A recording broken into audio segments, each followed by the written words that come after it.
That is up or... Wait, no, there's two ways on there. They can still go further down. They could also just stay in a neutral state and continue in this Oh, turn. right. So there's three ways that it could go. Yeah. And actually, there's also different magnitudes in which they can go down. So if we got specific about it, there's kind of infinite ways. Because you can just keep dividing the amount of... and that's why it's so interesting. Exactly! Well, Kallista's going to be taken away here as we hop into the draft for game number 2. See what the angle is for DK. I think the Kalista ban's kind of cool because, you know, what is Kalista really bad into? Talia Poppy. Yeah. What are now not available? Talia Poppy. And I think the Kalista ban come through. It's got to be an Azir first pick angle here for KT, you'd imagine, with the fact that there's no Kalista Poppy, right? Like, this is, the Pigeon Man is probably one of the first on the list. Yeah. So, wouldn't surprise me if Dplus actually looked to ban that away themselves.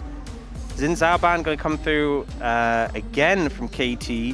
We saw that last time, but it felt like maybe it was a bit more for a response from KT to the Trundle, but they're just banning it outright, denying that away from Lucid. Obviously a pick he's really good on. Dplus, you know, they banned the Rumble, they banned the Yone, they banned the Trundle. They're going to ban the Yone again, so Trundle, Rumble, and Azir, all big bans, and they only have one ban left on this side. Not sure what they'll look towards. We could see KT look towards the Gwen, maybe here. What they got last time, I think, is a decent ban away from Shiwu. Getting rid of the Gwen does make a fair bit of sense. And in fact, the more you think about it, the more there are still a large amount of very high priority champions still available. Pantheon going to be the one they elect to take away. That was actually able to get through the entirety of the draft last time. So didn't see it. Showmaker not looking too psyched about where this ban list is heading right now. See what they do decide to take away. Gwen, Azir, I think, are the biggest ones that I can see, but Rumble is also worth a look in. Man, there are a lot of big picks to take away, and the Gwen is something that they do not want to see. Yep. And in case you have to go for the Rumble, for perfect, something he's a lot of comfort on. And now Dplus, you know, in this situation, they're looking towards the Ornn. Ornn Trundle. I think if you go Ornn, you're kind of locked into going the Trundle, because if you don't, you know, the other side will just take the Trundle themselves, potentially. And Trundle and Rumble together, it word fuses to Trumble, which is awesome. Yeah. But also, the Pillar and Equalizer combination is very scary, as that is the Doggo. Going to be locked in here for Lucid. And so they are going to take the Trundle risk with that Ornn locked in. It does make it feel a lot like this is just a lane matchup thing here for Shu. We have seen Ornn be sort of the premier pick into the Rumble, but just letting the Trundle go through is just... And then it's Azir as well. It's so, like, I just feel like this is such an easy sweep for KT, you know? We've said that before. Oh, God, what did I say? What have you done? Oh, First you let a Chemtech Dragon through. No, I'm sorry. You're like coughing and spluttering the whole game. No and now you're just getting excited for KT? Guys, the Chemtech Dragon has affected me. You know, fumes, they're getting to me. It's taken the whole regular season and finally it's invaded his brain. Yeah. Showmaker here with the Ahri lock-in. I mean, it's still strong, what we can see here from DK, but then you look over the other side and you're like, oh. Something I will say is that, you know, with the Rumble and the Azir, a lot of AP damage on the top side. The Trundle, it can sometimes feel like... I feel like you don't have that strong of skirmishing power in like the mid-jungle in comparison to like Ahri, Neferi. So if Lucid Showmaker really get the ball rolling and shut down Cuz, that's where we can see some momentum. We see the Senna banned out from KT, that blue side Senna second rotation ban. We see that so often. Yep. Xayah going to be banned away by Dplus. So want to target some of those safer 80 carry picks. Ezreal's already taken away. Xayah, Braum taken out. So definitely hammer away at the defensive options. I feel like, though, for KT, a Jhin fits really well with the composition they have right now. And, you know, normally Jhin into an Ornn, you're like, oh, but you have a Trundle and an Azir and a Rumble. Yeah. So I don't think you really care. Yeah, you're pretty good for damage at this point. And so Dr. I mean, he could play the Varus as well. I mean, there are plenty of picks that are still up and available that he can sort of stand safely on. The Lucian going to be taken away from aiming. Yeah, I think the Lucian ban to me is weird because, if I'm being honest, like, would they have banned Braum if they were planning to pick Lucian? That feels a little strange to me, but I don't know.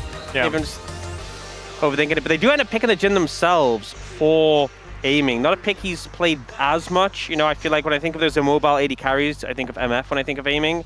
Yeah. But it looks like we might just get Jhin into Varus with Dr. leaning towards that one. He's only played one game of Jhin this whole season. Yep, hasn't really been one he's lent towards. He hasn't died on it, though, and he's 100% win rate. Well, My kind of sample size, baby. As there's that Varus that we were talking about, still going to be one of those more safe, high-range champions that can just stand back, and Peter is heading towards Leona with now Beryl to answer. It's a lot of engage if this Rel does get locked in, gives them a lot of mid-game power once more with this composition, but I just feel like KT have every answer, and this draft, once again, looking great. You know, last time around we said that though, and things did not go so well. So DK, on any given day, are able to get things done. Yeah, I mean, I think KT have everything they want here. Arguably, even more so than they had in the previous game. But we'll see how that pans out for them. I think the thing that Dplus have, right, they obviously have, like, ornaments are going to come in later. Those feel nice. They have a strong mid-jungle duo, which, if you get into skirmishes, I think has a lot of value. I think if you find a moment for Showmaker to move and to collapse onto the Trundle, you can take him out pretty quickly. And also Jhin, you can find, you know, when you find these scrappy skirmishes, Jhin can just clean them up so well. Yeah. But I think in terms of the power of some of these picks, the 5v5 potential, I think honestly, Dplus have a lot of power. And a lot of Prage as well. I think as well, just when you think how the fight's going to open, it's going to be either the Rel or the Ornn leading the charge. There's so much CC and damage to throw at them, and there's a Trundle ult. Yeah, the Subjugate is going to get a lot of value, but Cuz was the biggest problem in game number one. He's going to have to really bounce back against Lucid here on one of Lucid's best champions, right? He just recently got a pentakill on this pick. And so the man piloting the doggo is going to be looking pretty dangerous, whilst also looking hilarious at the same time. Let's get out of the rift for game number 2, possibly the last of this tiebreaker.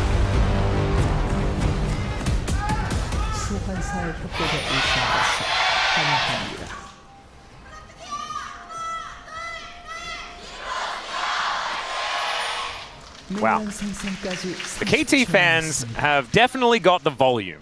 They've certainly got that. Whether they've got a team in the Legend group is the last remaining question here, as we look to see whether they can keep their hopes alive. Now on the blue side with an incredible draft.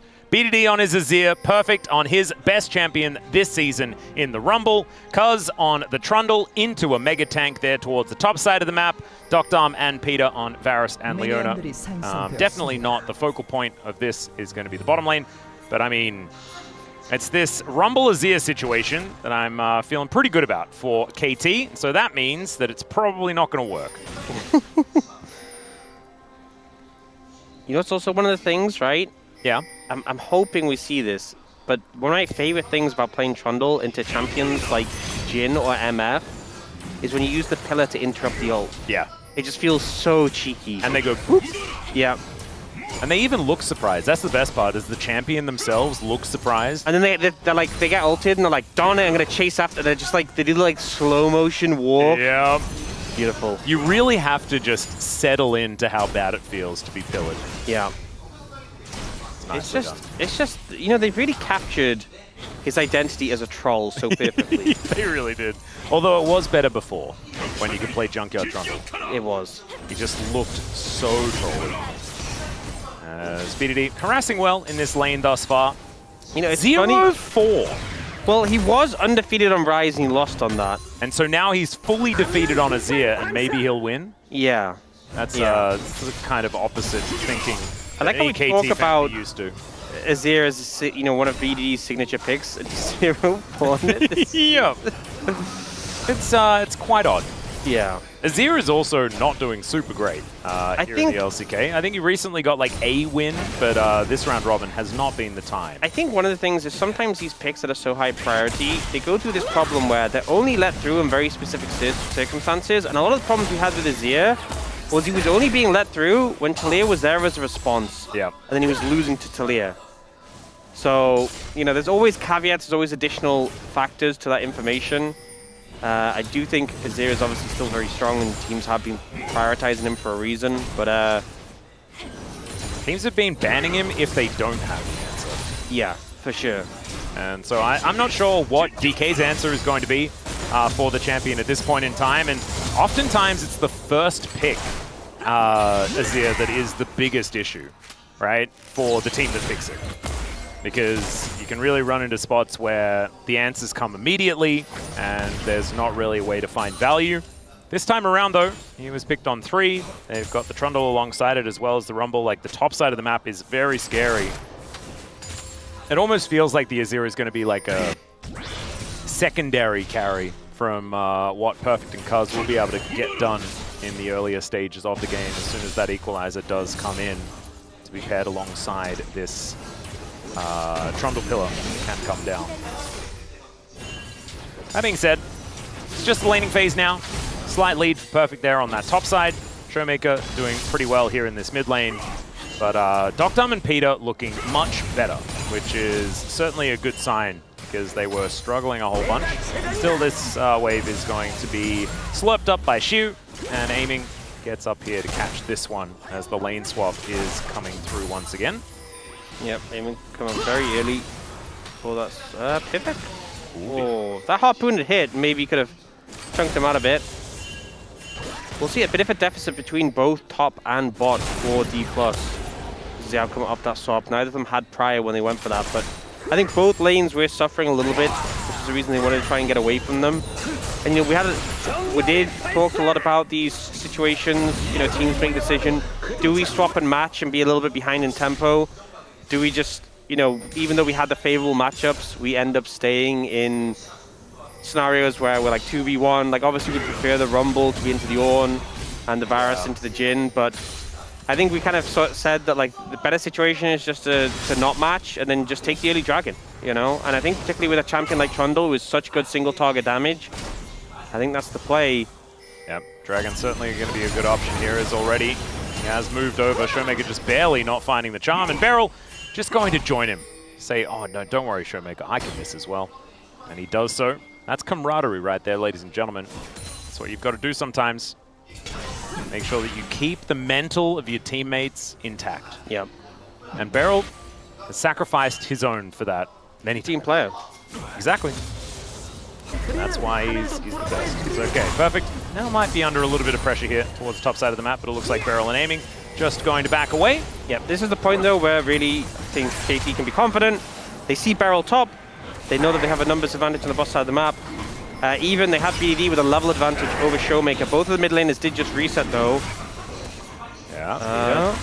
Wandering over towards Lucid here. Shu could be in a little bit of trouble. He does searingly charge away. As Peter trying to keep himself alive here. That pillar was amazing. As Docdom trying to stack up this Blighted Quiver and does get a lot of damage down onto the Ornn. He is allowed to live. Does still have his flash up and available. Not end of the world here for DK, but they are still bleeding as the gold moves further and further towards KT. Yeah, they end up swapping, aiming back down towards bot, not willing to give over the dragon. So a lot of back and forth in this situation just to try and negate KT's attempts to pick up that objective. Yeah, maybe recognizing that Cuz just gets more and more powerful the more dragons he's allowed to take. Yeah. Good identification of the KT habits. Showmaker catching this wave. See what he's going to be able to get done. Showmaker actually pretty good marks for game number 1. It's a great sign moving towards the road to MSI for DK fans. Of course, they'll have to run the entire gauntlet. So would KT. No matter what happens here, KT versus DK is going to be happening on Saturday. So he's going to be in better standing in order to get there. BD with this wave shoving forward. Right now, DK with 1 game in the pocket. And somewhat relax, I guess, given the fact that they will be able to move back towards the blue side for the final game of this series. Oh no, they can never relax, Max. Never. Well, sometimes they look like they do. They do. No, they do relax. Yeah. They shouldn't. Ah, right. You mean shouldn't. Yeah. Because you said can't, and I'm like, well, they can't. We've got tape. Yeah, they are capable of doing so. They shouldn't. I think. Sorry, I should clarify. No. I like the fact that we get to have the discussion because I imagine those at home have also found similar frustrations. Aiming. Speaking of which, he's going to get Shot down a little bit here by Dr. who has gone towards the Comet, so it's going to be a lethality variety of the Varus, the stand back and poke type version. Yep. All right, bit of a crash down there from Beryl. Deadly Flourish goes wide. A lot of missing of things that are not really too much of a result, as Drake for Grubs is going to be the trade here. I don't think this is ideal really for KT, because given the fact that given the fact that KT had prio in all 3 lanes essentially for a good part of this game, the fact that it's just a trade of these neutrals, I don't think you feel too good about as KT. No. Really, I think they're in position to set up all these. Oh, she was look. This is just a kill. Well, Equalizer is going to come on through here. Shu taking a lot of damage, and he's just forced to stay on it. The entire Equalizer is eaten, and they haven't even picked up turret aggro yet. He does get the knock-up as Cuz is looking to try and keep himself alive. He does do so, and Perfect locks down the kill. A better dive than one we saw a few days ago here towards this top side as Shu goes down. Pretty slick, you know, the Equalizer from Perfect, so much value there, so much damage, and then Shu tries everything he can, but Cuz basically just had to press R and let Perfect do all the work. The fact he got the flash out of Cuz, you know, even that was pretty good from Shu considering. Yeah. Like the ult comes in, there's nowhere really for him to stand, he's just burning, the pillar even locks him into it. My goodness, that is the most single target Equalizer value I've seen in a very long time. Yeah. And yeah, you're right, the double flashes needing to be invested is a huge deal. Yeah, I think Perfect's flash was a bit of a mistake. He had the kill already, but you know, happens. Oh, well, he's gonna have to cleanse. Beryl does land a Shattering Strike, that's good news. Dancing Grenade, not that much value, as DK continue to have a bit of control here. But it's 1,000 gold the lead for KT as the dust settles. Yep. And basically the way this matchup goes in the top lane is, you know, it's not very fun for the Ornn, you get bullied out a little bit, and then you buy Kanik Rukin, and there's not a matchup anymore. Yeah. Even the Spectre Scowl feels so good into Rumble. It does make a big difference. But the Kanik is just, it's like basically magic resist wall mugs, where you just did a ton of no you didn't. Nope. No you didn't. Well, Perfect is going to try and get some damage down here, does silence himself to do all of that big auto damage. And he almost has a 600 gold lead just by himself. 1,000 is the lead for the whole team, so it does show that this Rumble is going to be their point of attack here in this early stage. Good to see both Cuz and Perfect playing better, though, in this match. We did talking about how the Scion is a little bit ridiculous at the moment. Losing on it is not going to feel great here for the KT top laner. Good to see him turning it around with a good performance so far on the Rumble.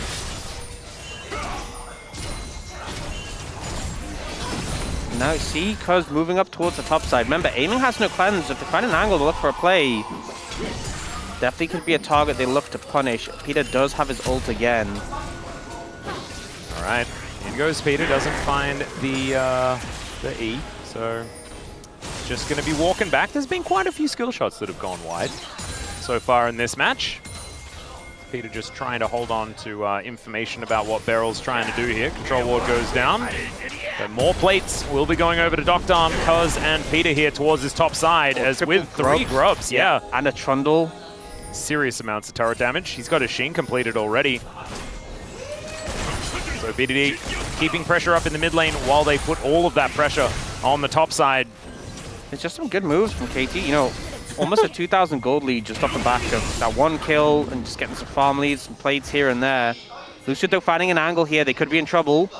Yeah, Dr. and Peter possibly overextended, but never mind. Able to turn around just in time to avoid that. And you're right. I mean, when is it safe to talk about KT having a lead without, you know, getting told that we're doing E-word stuff? Yeah. Oh, Shu low. One thing as well. Oh, Equalizer. Shu gonna have to move towards the Harpoons, but not gonna go too far forward here is Perfect. And also deals with the wave with that Equalizer at the same time. Good double duty to allow him to have a bit more tempo as he goes back to base. Yeah, Cuz was moving towards bot. One thing is that Shu obviously, you know, building on the Samar, the right call against Perfect, but Cuz with that Triforce, if he does come down, would absolutely just shred through him. So it doesn't want to hang around. Yep. For that troll to show up. A minute until that dragon, and definitely KT really want to make sure they get presence on that. A lot of big one-item spikes coming through as well, like the Leandries, the Triforce coming through. Even if Shiwu does finish his Koenig Rukun, it doesn't feel as good as like a Leandries does on that one-item spike. Certainly doesn't. I mean, even a Rod of Ages for Showmaker doesn't feel great. I mean, it's probably the worst as far as one-item spikes are concerned, right? Like, the Catalyst feels way better than picking up the Rod of Ages. It doesn't have any stacks in it just yet. That's what it's for. It's about getting better over time. So some of the weaker one-item spikes to come through, whereas there's even Nashor's and Ghostblade to add to your list that we'd already put together. So DK were able to utilize their initial spikes really, really well in game number 1. We'll see whether KT can do the same thing here in the second game. And it's exactly how the space put it, you know? It's kind of like the shoe that's exactly the same shoe, is just on the other foot. Yep. Yep. Oh, KT DK, never change. Arakan, speaking of the other foot, he's going to be on the other side of the map in this game. So no more Atakaran anymore. See, you know, that conversation had, it was Barakan? Yeah, Barakan. Barakan sounds like Barracuda, which is just one of the coolest names for an animal, and also a great song. Yeah, that's true. But like, Atakaran sounds like Arakan has gone to a grocery store and wants to see the manager. I know, that's why I like it so much. It's also great. Great for different reasons. Yeah. Maybe we have to change the name based on the play around the objectives. I think that's and what leads to the Barakan or the Atakaran. Yeah. I think that might be the compromise that we can utilize here. As Lucid looking to clear out some vision, does do so. Not going to find the daggers at the minute. The BDD rotating up. The Azir hitting level 11, getting 2 points into that ultimate. Going to be feeling fantastic here. As we haven't had a single team fight just yet. Just one little gank towards the top lane. And that is all the real action that we've had. It's been a lot of posturing. As Infernal Dragon going to be next, I can almost guarantee that this is going to be a Cloud Soul in this game. It's just the feeling in the waters. Sometimes the waters are more powerful than other times. This one's pretty powerful. TP coming in. All right, we're going to be fighting for this one. That is a deep teleport for Shiu. As Beryl just going to get locked down before they've even started.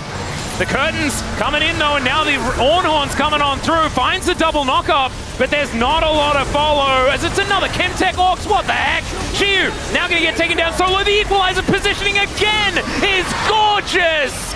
Oh, perfect. What a turnaround in this game as Lucid diving forward, utilizing his untargetability very, very well, but he's unable to find any answer to the 2 kills from KT. I mean, KT able to pick up the dragon because it's just able to finish it off without even being present in the fight, and they just take down Beryl off the rip. 4 members, not even needing the Trundle to ult him. Great fight for them. They get everything they want, except a good soul, I guess. Sorry, I probably should have been focusing on the fight. Chemtech's just too powerful today, man. I've lost control. But yeah, Cuz grabs this, and then comes over, and again, Shiu gets in the fight, but they now have the ult available for him. And it felt like a very scrappy one, but the equalizer gets so much value. Shiu happened to sit on top of it. He just gets shredded down. They don't really have enough damage to kill Peter as well. Lucy tries to dive in, but has to instantly disengage. Yeah, this hot kennel that they've got going on here with the Trundle Pillar and the Equalizer, it is kind of crazy. Just turns that thing into an oven. Yeah, I feel like it's one of those things where, like, even if you have a well-placed Equalizer, it's rare that people are, like, cooking on it, right? Like, they'll take the initial damage, bit of dot damage, like the Leandries is hitting them, but they're not going to stay on it unless, like, they're trapped against terrain. But you make the terrain with the pillar, right? It's like, you know, we saw earlier, like when Shiu was against the wall and he sat the full duration of the Equalizer. It's rare that that happens in a team fight, but like, because it's just ensuring that people are like locked in. Not to mention, Perfect is finding the angles where he gets to layer it along a wall, and then the pillar is there to lock them in. Immediately afterwards. I think this young man on the top side of the map is playing really well, and as I say that, Cast of Curses are indeed real, ladies and gentlemen, as he will get ganked by 4 people and die. I'm sorry, KT fans. I really am. As KT are going to answer it immediately. Showmaker now in a little bit of trouble as he does get cut down, and Lol Park explodes! Yeah, great layering of CC. They're hard to kill on Ari, But everything connected and spaced perfectly to take him out. Lucid trying to defend this. I think with aiming moving down, they should be able to keep it alive, but a lot of damage done. Peter in a bit of trouble. Yeah, Deadly Flourish. Once again, the kennel of safety here for Cuz as Lucid dives forward. Barrel Magnet Storm on a 3 is gigantic! Cuz just standing his ground though, seeing if he can find another chomp and he'll get it. King's Tribute as well, keeping him alive, but in comes the Ornn, and down goes the Trundle. PDD just taking care of business here, just being a demolitionist on the other side of the map, but that's a good trade back for DK, especially if they get some decent damage on this turret. Looks like aiming not going to look for too much more. Yeah, it feels like BDD is playing a completely different game. He's doing the tower defense sort of thing, where he's like the guy killing the towers. Meanwhile, KT, not good. Not a good angle. And this is kind of the thing. PD gets caught out, and they could have just let him die, but they're committed to the defense here. The Jin ult gets so much value. The snipe from aiming here to get Peter threads the needle, ends up taking down Docdam here as well. Cuz gets the chomp here, but unfortunately not able to do more. It's a lot of gold funneled back over to Dplus. Without the kill onto Perfect, and without those 3 kills there, I think this game would have been done, if I'm being honest. No, I agree. But Dplus have clawed their way back into it. Only a 2,000 gold lead right now. And aiming 2-0-2, a big reason why they're still in this game. It's a huge one. You can see that gold lead that was just heading up and to the right for KT is going to stagnate just a little. Slight downturn. Does actually look a little bit like a roller coaster, which, you know, it's no surprise. It's KT game.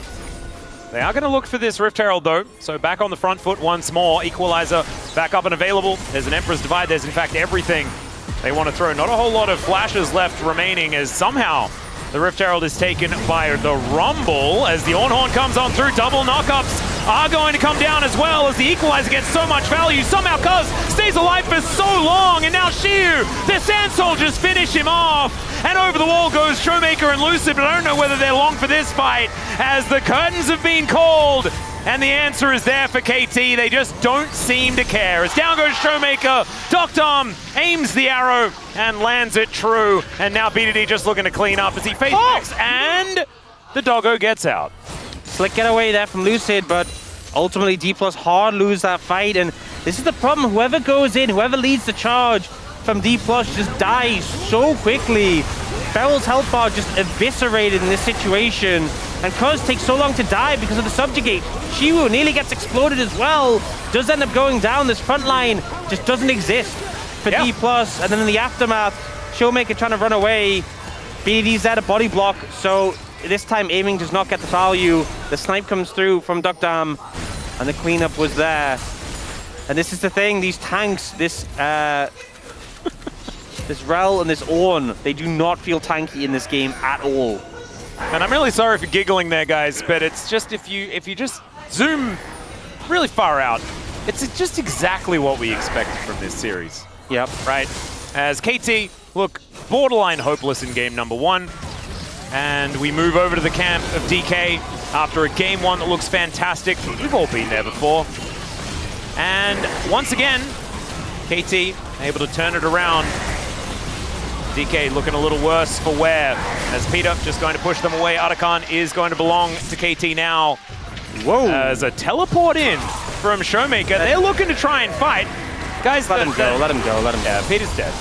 So they are going to be able to get the Leona, but they'll trade her for a Arakan, and the Dragon's also been taken, so... Showmaker TP'd in as Perfect was TPing top, like it was just like an exchange.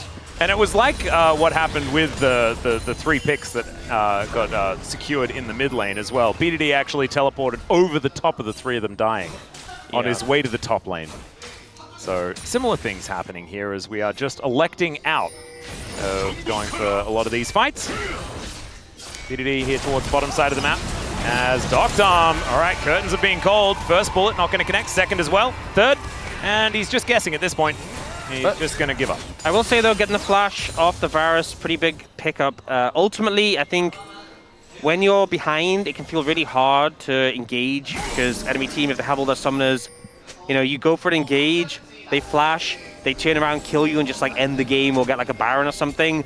Having that flash suddenly changes things. If Beryl goes for an engage and trades his life for this Varus, maybe you can turn it into something. So I'm hoping that Dplus, we have Dragon in 3.5 minutes, we have Baron in 2 minutes. Those are the things you're looking for to hopefully capitalize on and look to punish this virus.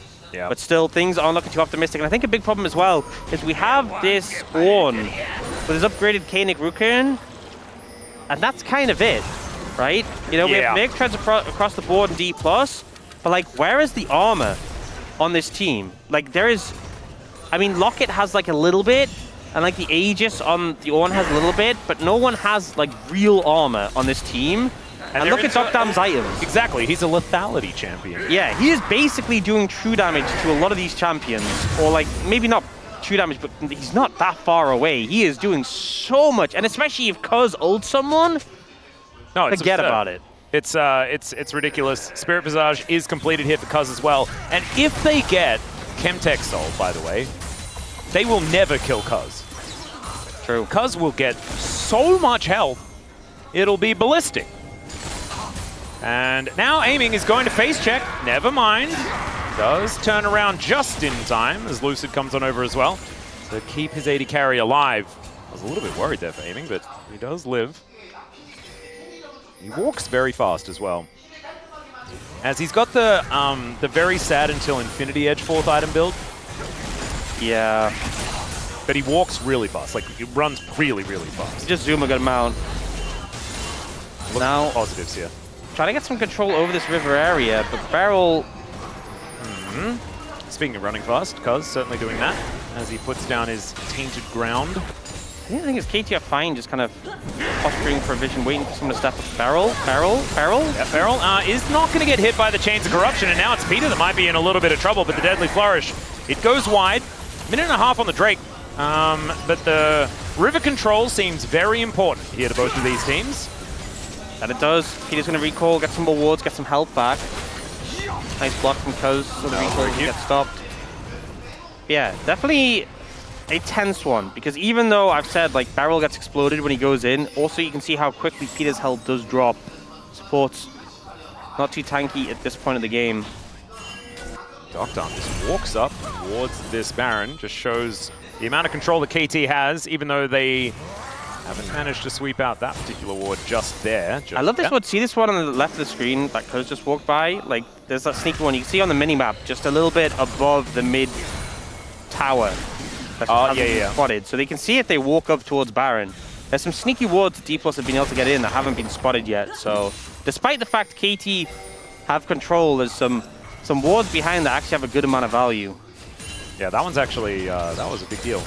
Could have actually been the death of Dokdam if they had anyone in the area. As Cuz comes on over, just puts down the kennel. I think it's a kennel. Did we ever figure out what the little house was? I feel like it's a kennel. Maybe an outhouse? Yeah. Ah, okay. Nah, it's a kennel. All right, Beryl looking for an angle here. They find the two-man Magnet Storm as the Empress Divide gets BDD out of there as Beryl in a whole host of trouble into the backline goes Showmaker, but he pops like a balloon. Lucid trying to get himself out of there. Beryl is limping, but alive, at least for the minute. They've taken BDD, but can any of them survive as Perfect with his Flame Spitter is looking to burn them down. There's a couple of kills. Aiming. Oh my goodness. Snipe? Even. Okay, there it is, the flash. Gets aiming to safety. As the Comet did so much damage to aiming on his way out as the curtains they've been called, and he does flash just to make sure that he survives. I love how both AD carries would have killed the other if they hadn't flashed, so both forcing that from each other. BDD with a bit of a mistake, I'll be honest, does end up going down for it, but so much has to be committed to end up getting the kill in the end. The KT, and this is kind of actually what I was talking about before, you know, because BDD has flash, yes, they end up catching him out, but it costs them so heavily. KT get the Baron. And Cuz just doesn't know how to take damage. He's watching the rest of his teammates all die. Yeah. And he's like, wait, this thing doesn't hurt, guys. What are you doing? Let's have a look at the replay once again. Empress Divide doesn't quite work if BDD on its way. Yeah, BDD just kind of overextended here. Ends up going down for it, but it takes so much time. The mobility of his ear, the flash that he has available, and the recourse is massive from KT. A lot is invested. A lot of summoners used by the side of KT. But in the end of the day, they trade up massively in terms of kills, and they do get the Baron. Yeah. 야, 내가 맞아, 빼봐, 내가 맞아, 빼봐. 한 대는 너가 맞아야 될 수도. This is just protecting Oh. perfect here. That's how I would respond too. Me too. In fact, we may have. Yeah. Don't quite remember, but it made a noise similar to that as Charm is going to connect onto Peter. I don't think the Eclipse is going to be enough to keep him alive here as the Equalizer still going to be invested. And she was melted. Isn't he supposed to be a tank? What the heck? Showmaker does get himself another Essence Charge, lands another Charm onto Perfect, but it's all just defensive. And even though they find that pick onto Peter, it doesn't matter. The trade is still going straight up here for KT. Look, Max, there's only one tank in this game, and it's cuz no one else is tanky. And Dplus, think they found a pick and they get absolutely decimated for it. Inhib gonna go down. There's a big wave bot. That Perfect is pushing in. They will move down towards it. Yeah, BDD already here in position. Man, Dr. does so much damage. Like you were talking about, everyone is investing because it's double AP. Makes a lot of sense. Rumble is here, do a lot of damage. But then you just get obliterated by this Varus, who is really doing work as DK watching their structures go down. Not a lot of answers here for the team in game number 2. Yeah, Peter ends up walking up, and obviously he does pay for it, but there's just immediate response. This Equalizer comes in. Again, it's against the terrain, and they just demolish you so quickly. Every time it's the Kennel Equalizer combo. Yeah. And they cannot do anything about it. And just the subjugate plus. Oh yeah. Oh, it's so. Plus the fact that, you know, BDD has the blood letters for the shred too. Sundered Sky now completed for Cuz as well. When that procs, he's got Spirit Visage at the same time, and he's Trundle. If he kills someone with that, he's gonna get his entire health bar back. Yeah. Oh God. He's got, I mean, the only armor he has is what Unending Despair has, and it's not like a real armor item. It's like a, here's a little bit of both, you know? He just gets shredded. He has 132 armor. Yeah. He's less than half the armor he has magic resist. Dr. just massacres him. Well, Showmaker not able to find too many buttons. Does get the return of the Orb of Deception. This is a bit of a zoning equalizer, and it does exactly that. Gets rid of DK. I don't think they're defending this particular inhibitor. Mid had already been taken. It's just the bottom lane now as the bounties are up and available. KT, so much control of this game. It's their turn to have an almost 10,000 gold lead at 30 minutes. This was almost exactly the time in game 1 where the game was basically decided unwinnable. Yep. And I say that trying my very best to like curse it round the other direction, because I feel like we've been throwing out these it's kind of scripted type comments willy-nilly. Maybe something is going to buck the trend. Maybe DK can find a teamfight angle. I mean, right now it's looking almost hopeless. They did just get IE for aiming, so he does. Oh, he does A damage. He does A damage. You know, maybe if all the KT end up low and he just ults and just shoots 4 bullets and gets 4 kills. Well, they also have 2 of the ornaments upgraded as well. You know what the problem with what I just said? They have to be low. Yeah, who's going to get them low? Will Cuz ever be low again? No. In this game? Probably not. And the thing is, as well, is that Shiwu does have a good amount of health, and when he dies, he heals Cuz. Yeah, Cuz like gets his whole health bar back. Yeah. Spirit Visage also does buff your passive. It's kind of silly. Plus the healing from the Chemtech Drakes. Chemtech Drakes and Sundered Sky, and in a minute and a half, it's Chemtech Soul. That is disgusting. Yeah, shouldn't be allowed. He's like a reset champion, and the reset mechanic is get your whole health bar back. And even, you know, sometimes you have these situations where you're doing like a Baron or a Dragon, and you come in and the, you know, if you're doing Baron and the jungler's low because he's been tanking it. Oh, yeah. But then he just like, he kills it and the Trundle's just full HP. Yep. And he doesn't take damage from Baron, so unfortunately we don't really get to see it. But he really had full health at the end of the Baron last time. Yeah, not like full health, but actually minus 100. No, like full health. Yeah, really fuller health.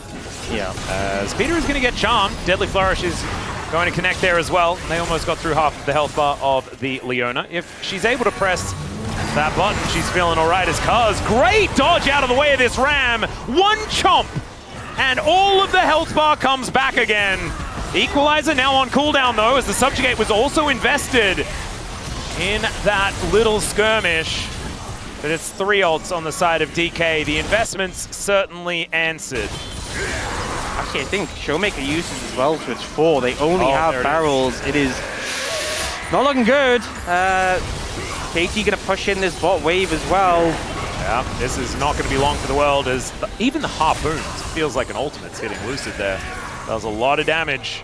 Just to flip on over. As we can see, KT wanting to fall back towards this dragon. They want the soul. They want to see the science. They want to know how much healing. How incredibly impossible. Speaking of science. Doctor. He wants to know how much damage his arrow can do. Yeah, got it. He thankfully does not fire it, because that would somewhat give away his position as BDD. Over here, he's the one tasked with taking down this dragon. Beryl doing his best to clear vision around the Baron, which has now respawned. That was through Celestial Opposition, you know? Yeah. Yeah, often you see teams when it's Soul, the team who isn't the one who can get Soul, they'll like go over towards Baron, they'll be like, hey, you want to go towards Soul, we'll threaten Baron. KT don't even allow that to happen. They're like, no, we'll just let BDD do it and we'll just hover in the mid lane so you can't even threaten the prospect. Yep. Now Soul secured and they can just lean towards Baron again and threaten that. And it's exactly a mirror of what happened in game 1. Yep. Showmaker took it on Talia, and they were over towards the Baron on the other side. Because, I mean, I feel like just walk into 5 of them and see whether they can do a damage to you. Limit test? Yeah, I think that might be the way. Is he building a GA as well? Maybe. That would be silly, because then he'd come back to life, and then they'd have to try and do it again. And then he'd be right in Chemtech Soul range. Oh, golly. All right, well, Peter looking for a little bit of an angle here, as there goes the kennel. Oh, this is Equalizer territory. This is so scary. Perfect in position. There goes the Equalizer. They do try to jump over it, but the Emperor's Divide keeps them at bay. Doctom locks down the kill onto Beryl, and in the blink of an eye, they all just disappear. It's the KT magic trick, and DK, I'm not quite sure where they turned up. Yeah, I was watching it because his health bar didn't move, not a millimeter, so... Oh, that's a shame. We want to see it bouncing back and forth because of all the healing. Yeah, KT... You know it's going to come out to try and stop them, but I don't think they can do much here. No, the curtains have been called, but not for KT. They're looking for this last remaining Nexus turret, and of course, in this tiebreaker, we are going the distance. DK, they get to answer a KT. This is what we were expecting out of KT here today. A little bit of a slow start, but finally we get to see them. They're going to need to do it one more time in the deciding match, this 3-game series. I'm going to be honest, I would have been really disappointed if after that game 1,